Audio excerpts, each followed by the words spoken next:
up, viewers? Eric from BeatSide. Today I'm here with a very special RCF. You'll never see anything like this ever.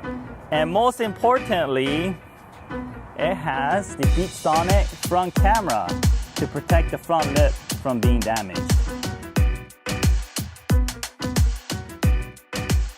At first I wasn't sure. I investigated it some more and I saw that this was definitely something that I wanted to be integrated in my car to help me see the front of the car and protect the carbon fiber and the money that was put into all of that.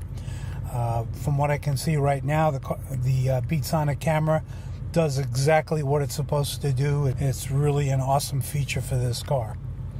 My experience with it has been terrific. It's very, very user-friendly, simple to use.